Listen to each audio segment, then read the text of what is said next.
Exatamente, Mar da Galileia não é um mar, gente. É um lago, tá ok? Fala, gente querida, tudo bem com vocês? Estamos aqui para mais um vídeo e hoje a gente vai falar sobre hidrografia de Israel. Simone, o que é hidrografia? Bom, eu te falo, hidrografia é uma parte, é uma ramificação da geografia que vai estudar, hidro vem do grego água, grafia é a descrição. Então, a descrição de águas de determinado local, que no caso aqui é de Israel e considerando os tempos bíblicos. Tá ok? Então vem comigo, roda a vinheta que eu já volto. Prontinho, gente, então vamos começar. Quando a gente vai falar de hidrografia de Israel, a gente lembra logo do marco que é o Rio Jordão. O Rio Jordão ele vai nascer nas cabeceiras do Monte Hermon, ok? O Monte Hermon ele é localizado ali já na Síria, tá ok? Aquele no extremo norte de Israel, ok? Então aqui nas cabeceiras do Monte Hermon, que é o Monte da Transfiguração, tá? Esse monte é bem alto, ele tem quase 3.000 metros e lá neva o ano inteiro, então o monte está sempre branquinho. E foi lá que aconteceu a Transfiguração, o Senhor Jesus esteve lá. E nas cabeceiras do Monte Hermon, por conta do degelo das águas, vai nascer aqui o Rio Jordão. Tem as nascentes dele e aqui nasce o Rio Jordão, que significa aquele que desce. Ele começa acima do nível do mar, tá? E aí, como referência aqui, o mar Mediterrâneo, que banha o litoral de Israel. Então, ele começa acima do nível do mar e ele vai descendo até ele desembocar aqui. Calma aí que a gente vai falar do percurso do Rio Jordão. O Rio Jordão é muito importante porque ele vai ser uma fronteira natural. Ele vai dividir essa terra em Transjordânia e Canaã, ok? Então, do lado de cá você tem a Transjordânia e do lado de cá você tem Canaã. Isso daí, aqui o território em que os cananeus habitavam antes mesmo de Israel tomar posse da terra, ok? E aqui você tem Amon, Moabe, para cá você tem os cananeus, aqui você tem os povos do deserto, que são os edomitas, amalequitas, e por aí vai, né? Os ismaelitas, os midianitas e tudo mais. Aqui eu tenho também filisteus, que são povos do mar, e os fenícios aqui em cima, os sírios, localizou? Tá, agora hoje vamos falar sobre hidrografia, foca aqui comigo. Bom, Rio Jordão nasceu aqui acima do nível do mar e ele veio, desagou aqui no Lago de Merom. Águas de Merom, Lago de Merom ou de Ula. Esse ponto aqui, esse lago, só é mencionado apenas uma vez nas escrituras, ok? Lá no livro de Josué. Houve uma batalha aqui e há essa menção nas escrituras. Aí o Rio Jordão sai dele, aqui eu tenho o Jordão superior, até que ele entra em outro lago que se chama Mar da Galileia, tá? Então o Mar da Galileia, que é esse aqui, ele é tipo um formato de triângulo, né, de cabeça para baixo, né, invertido, e ele aqui é o Mar da Galileia. O Rio Jordão entra nele e sai dele, continuando o seu curso. Mas já que a gente passou pelo Mar da Galileia, deixa eu falar dele, né? Mar da Galileia porque ele fica aqui na região da Galileia, esse lago, tá? Só que ele também tem alguns nomes que você às vezes passa despercebido na Bíblia. Ele também é chamado de Quinerite, Genezaré e Tiberíades. Tiberíades, inclusive, em homenagem a um cara lá de alto escalão do Império Romano, Tibérios, ok? Então, quando você vê Mar da Galileia, Lago de Quinerite, Lago de Genezaré, Tiberíades, você está ouvindo falar sobre o mesmo lugar, tá bom? Que é esse lago aqui. Ok, o Jordão sai dele e continua o curso.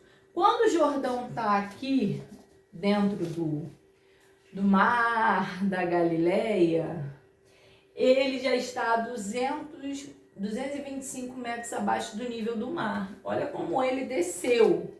Aqui ele estava acima do nível do mar e aqui ele já está abaixo do nível do mar, mais de 200 metros abaixo do nível do mar, ok? E ele continua seu trajeto aqui e tem alguns rios que vão ser afluentes do Rio Jordão. Ele vai receber a água desses rios. Desse lado de cá, que é o lado leste, eu tenho Yarmuk, que vai aparecer muito para delimitar as tribos, a tribo, e vai falar muito sobre Yarmuk. Também vai falar de Jaboque, que é outro rio que vai desaguar no Jordão. O Jaboque, você lembra do Val de Jaboque, tem aquela passagem bastante importante lá de Jacó no Val de Jaboque. Aqui, dentro do vale, passa um rio, Rio de Jaboque. Tem também, do lado de cá, outro rio que é o Querite. Ele também vai desaguar no Rio Jordão. Tá ok. Já no finalzinho aqui, quando ele vai desaguar no Mar Morto, já vou falar do Mar Morto, nessa partezinha aqui, já no finalzinho, ele já está praticamente 400 metros abaixo do nível do mar. Olha como o Jordão de fato desceu, por isso que o nome dele não podia ser outro, né? Aquele que desce, porque desceu e desceu muita coisa. Então, nessa parte aqui, a gente tem algumas passagens bíblicas bastante emblemáticas, bastante consideráveis. Nesse lugar aqui, o povo de Israel vem do Egito e para aqui, e Deus dá direção para Josué que ele passe para o outro lado com o povo. Então Deus interrompe o curso do Jordão. É milagre, gente. A gente só entende isso mesmo pela fé. Deus interrompeu o curso do Jordão, que é um rio que vem com força, com velocidade, porque é um rio de descida. E o povo de Deus passa para o lado de cá. E isso aqui, ó, nesse finalzinho. Geralmente você tem curiosidade em que lugar o povo atravessou, em que lugar Jesus foi batizado. Aqui, ó, exatamente já quase entrando aqui no Mar Morto. Nessa parte, já no finalzinho, no Jordão inferior, ok? Então, Jesus também foi batizado aqui, tá? Aqui já é desse lado de cá, Jericó, tá ok? E o povo atravessa e já dá de cara com quem? Com Jericó. E as muralhas caem, você conhece a história. Jesus foi batizado desse lado, que lá na Palestina, né, do Novo Testamento é o território da Pérea. Eu vou falar sobre regionalização mais para frente, nos próximos vídeos, mas hoje a gente foca sobre hidrografia. Então, Jesus foi batizado aqui, o ministério de João Batista, ele batizava aqui nesse lugar. Jesus atravessa o Jordão e vai parar no deserto em que ele é tentado, aqui desse lado de cá. E é isso, gente. Lembrando que a Galileia, vamos falar da Galileia, Jesus ele nasceu aqui na Judéia, tá bom? Ele nasce aqui em Belém, mas ele, por conta de Herodes o Grande, ele vai para o Egito, porque teve aquela matança dos inocentes ordenada por Herodes o Grande.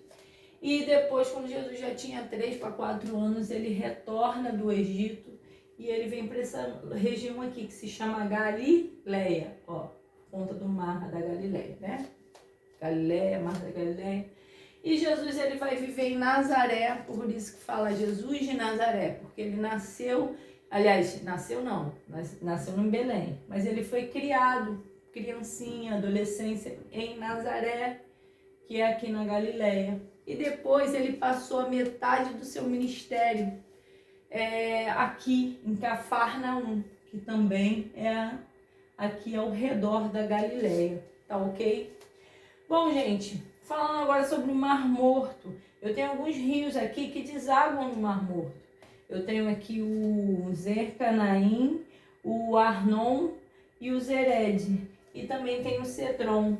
Esses rios, o Mar Morto, ele recebe água do Jordão e desses outros. Algumas curiosidades sobre o Mar Morto. O Mar Morto ele tem uma salinidade muito absurda. E fala-se Mar Morto, mas não é um mar, também é um lago, assim como a Galileia.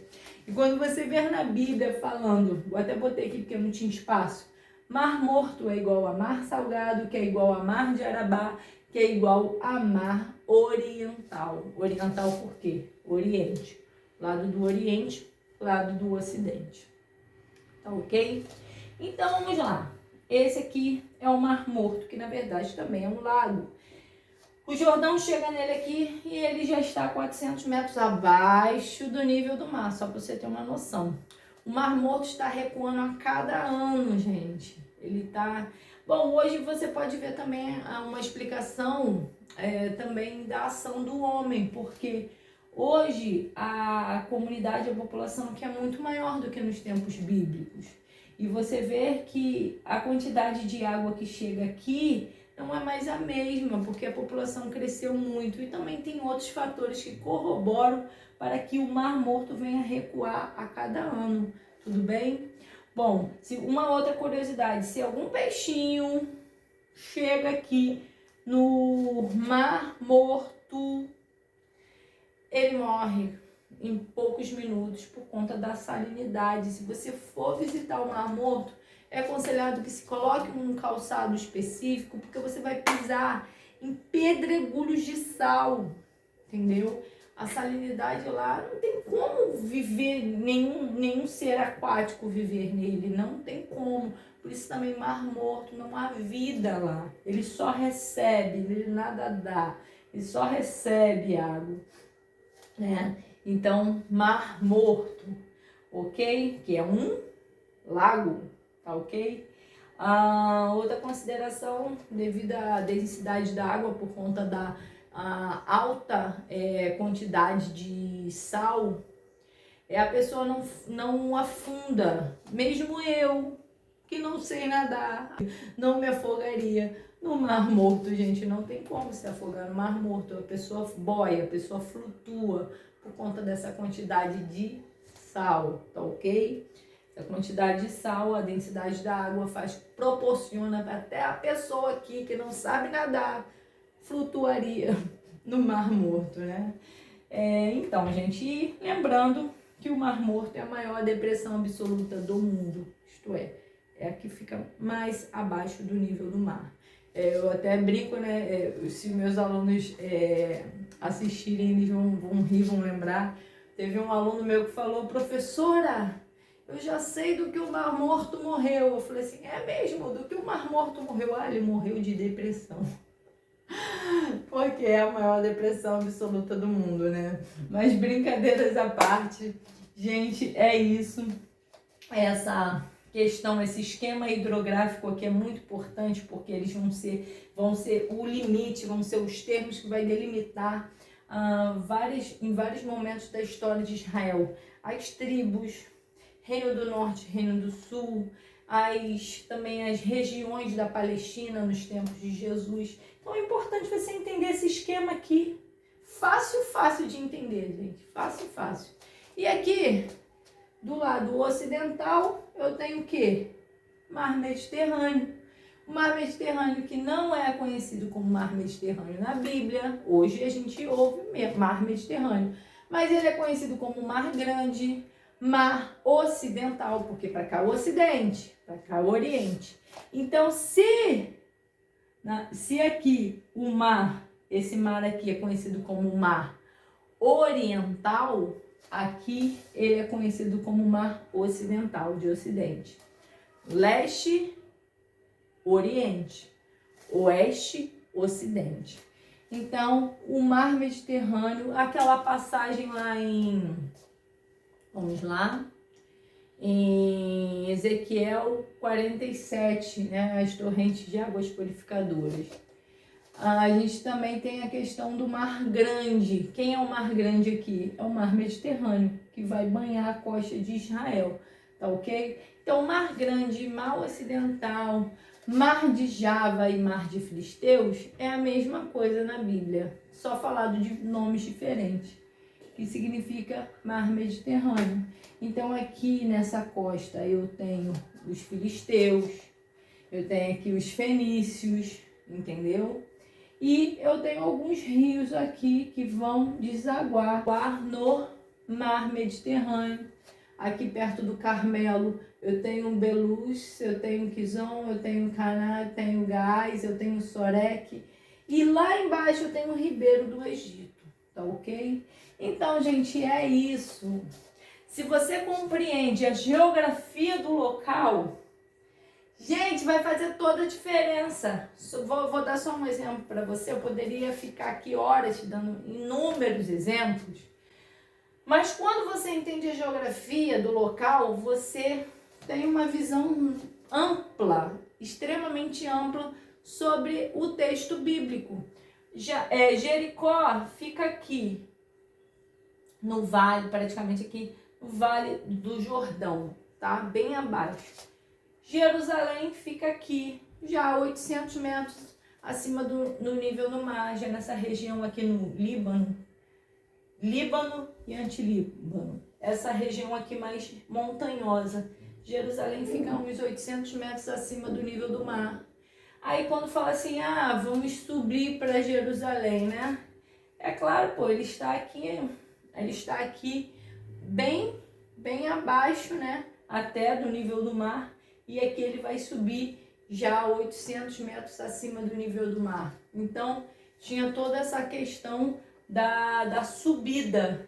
Você compreender como era o deslocamento das pessoas. Vocês vão ver no futuramente explicando que aqui a questão de Samaria e a questão da Judéia, que eles davam maior volta pela Pérea, por Decápolis, para chegar aqui na Galileia, porque eles não queriam passar por Samaria. Vou explicar essa questão da Samaria também.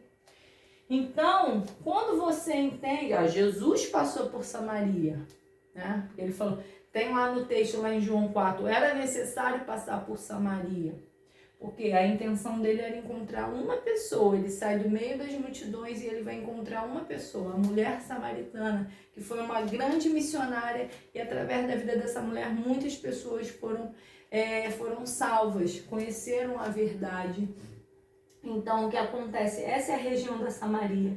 Jesus não fez esse voltão. Era necessário passar por Samaria por causa de uma vida que ganhou outras vidas. Quando você começa a entender a geografia bíblica, que muitos falam, que negócio chato, para que eu tenho que estudar isso?